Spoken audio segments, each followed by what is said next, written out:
Yes, guys, welcome back to another video. Welcome to the George Benson football channel. Doesn't it feel like a much nicer place to be when Chelsea have actually won a football match? And I'm back today with some Chelsea news. Got a few stories to go through today. Victor Osimhen, Christopher Nkunku, Luis Guilherme, who's a Brazilian geezer who's just flipping 17 years old, who apparently want to spend 55 million euros on. I'm going to talk about him. Roony Bardghji and Kendry Paez. There's been some comments that have come from some journalists that will probably get you very excited indeed. Before we do get into that though, this week is the final week before I give away the 500 quid on the Telegram. Top link in the description. I'll be announcing the winner on Monday on the Telegram. So if you're not in yet, get yourself in there. And we begin this Chelsea news video with Chelsea have initiated contact with Napoli ahead of a possible move for Victor Osimhen, with Maurizio Pochettino pushing for a new striker as early as January. I do see some issues with this one. As much as you guys know, if you watch the channel over the course of the summer, I really wanted Chelsea to sign Victor Osimhen. I think he is a top-level striker.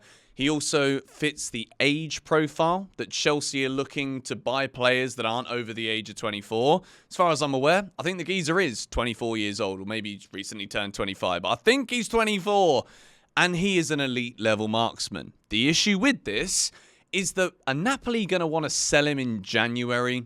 He's had like a bit of a rough period where there was the missed penalty, and then the Napoli social media account posted something on TikTok, which basically made Osimhen look like a bit of a mug. He wasn't very happy about it, but since then, he's come out and basically rekindled that relationship. It wasn't really his fault. It was the club doing him dirty, and then as a result of certain things being said, he came out and basically just expressed his love once again for the city and for the fans and for the club. So I don't know if Victor Osimhen would be in a desperate rush to leave in January. However, next summer, who knows who's going to be after him? There's a lot of clubs in the Premier League right now that could well be looking for new strikers. If Darwin Núñez doesn't have the greatest season at Liverpool, maybe they go for him. Rasmus Højlund, not scored a Premier League goal yet. He's got 5 in the Champions League, but if Man United keep going down into the depths of the abyss of the earth, which they're currently doing, I'm going to talk about one of the players that destroyed them last night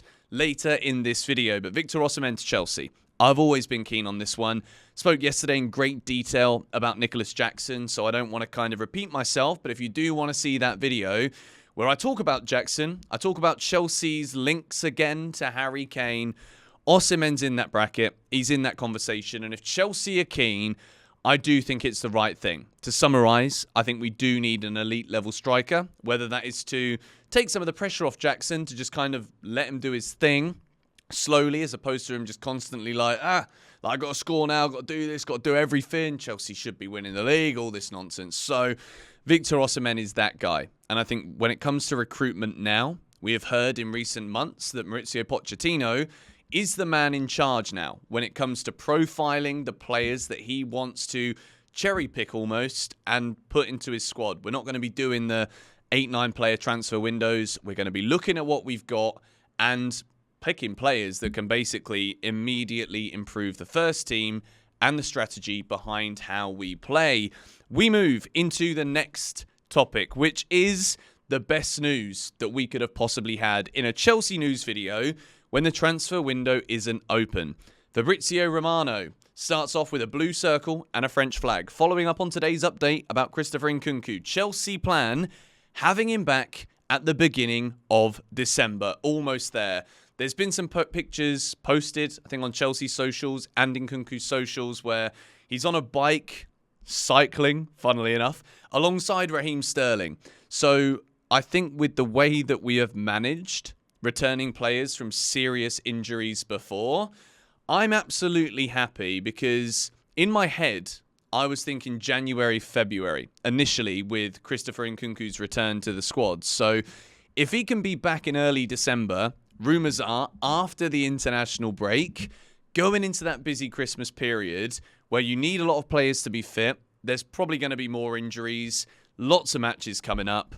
What a perfect time to get the man who I think is the talisman in the attacking areas in this Chelsea squad. We don't need to keep going on about just how brilliant Nkunku looked in pre-season. how he kind of brought everybody around him into the play. The link-up was good, and this was during pre-season where these players hadn't played with one another before. He's intelligent, he can finish, and he brings goals to a Chelsea team who we've won 2 of our last away games by scoring 4, but the underlying issue is we still need to get better at putting the ball in the net. Not only can he do that, but he's also a creator as well.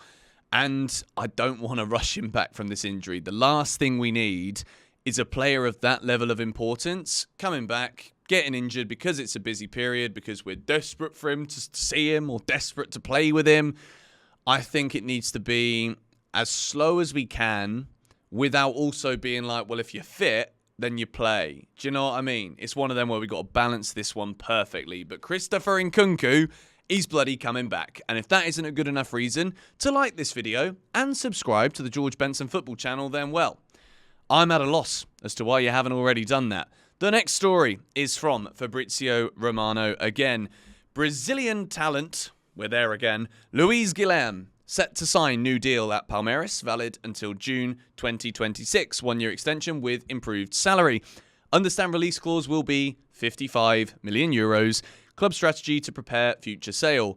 Luis turns 18 in February, scouted by European top clubs. And of course, Chelsea are one of those clubs. So, the interesting thing here is when we talk about Pochettino being in charge of transfers, cherry-picking players that can come in and immediately improve the first-team squad, because we've done a lot of work securing the signatures of these young Brazilians, young Ecuadorians.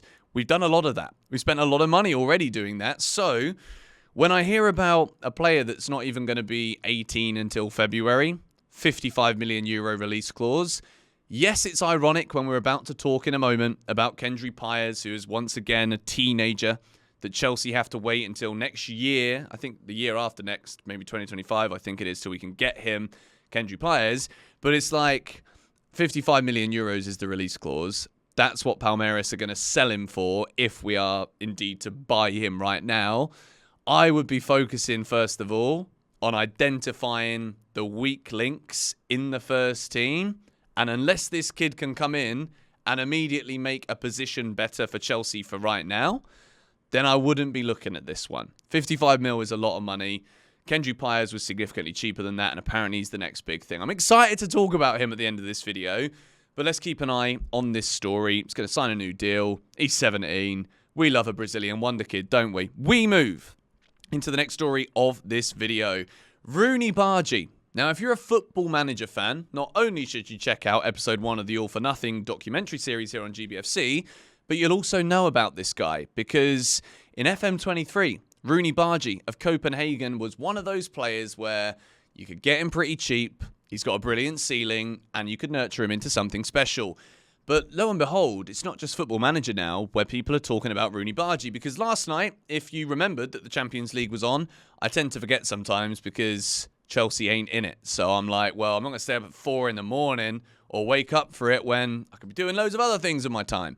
I watched the highlights. Copenhagen 4, Manchester United 3. And guess who scored the winner? If you didn't already know, it was Roony Bardghji. Reports say Chelsea are crazy about Roony Bardghji. I mean, we should be running mad for this guy. This is from Vince Blue Footy. Close control, pressing, striking, good decisions, aggression.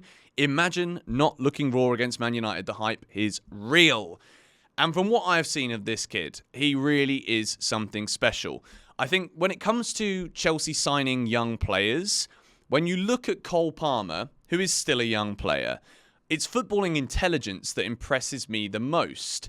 So when it comes to the way that Chelsea should be strategizing buying youthful players right now, when it comes to that market that we're looking at, which is the late teens, early 20s players to build this miraculously brilliant squad for the future, when you look at the ability that Bardghji has, it's footballing intelligence that impresses me the most. There's a lot of innate raw ability there.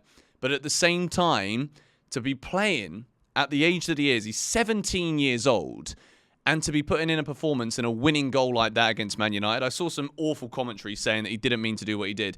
Hits it into the ground and it goes in. I think it's a brilliant goal. I think to score that against one of the biggest clubs in the world, if not upper echelons Man United, He scored 7 goals in 14 matches this season. He's incredibly direct, but yet still very balanced. I think if Chelsea are keen on this bloke, I know I've just said, like, 17-year-old Brazilian, maybe I'm just over it, all right? But this guy's playing in the Champions League. He's playing in Europe against Manchester United, so it seems a bit more foolproof to me, in my personal opinion. Let me know your thoughts on this in the comments down below. There's a lot of Football Manager references here. But I want to finish here with this video today by talking about Kendry Páez, the Ecuadorian. We've seen him play for the national team already, partnered with Caicedo. I think maybe Caicedo assisted him for his first senior goal.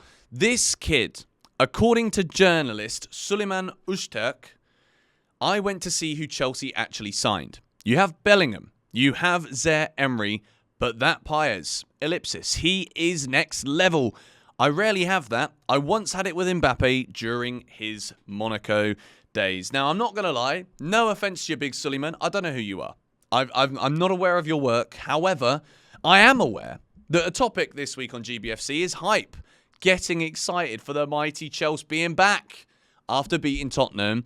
And I'm not going to lie to you. When I watch Kendry Páez play, and yes, I'm talking about highlight reels because I don't watch the flipping Ecuadorian league or wherever he's playing right now. I'm sorry. I don't have the flipping time for it. But this kid really is special. He has got so much ability, whether it's short passing, long passing, shooting, dribbling, knowing when to play that final ball into the right areas. Chelsea, when we're talking about trying to sign all these other youngsters that we've mentioned here in this video today, when we're profiling with Pochettino to look at what we need for the future, just remember this kid is coming. And if Chelsea even try and do an Andre Santos-esque move, which is send him to flipping Forest, who bought a team of midfielders, a whole forest full of trees in the middle, if we do that with this kid, then we're making a mistake. Chelsea need to be looking at when Kendry Páez is available to join us, which I do believe is 2025, I think, then he's got to come straight in. If he keeps going on the current trajectory of what we're seeing right now, this kid can do it all. And Big Süleyman here is comparing him to Mbappe. When he watches him play, when you see Mbappe at Monaco, you can see that there's not only ability, but it's like generational ability. And I don't want to overhype the kid, but I'm going to do it anyway, all right? Let me know if you agree with me and if you're excited for Kendry Páez to be joining Chelsea.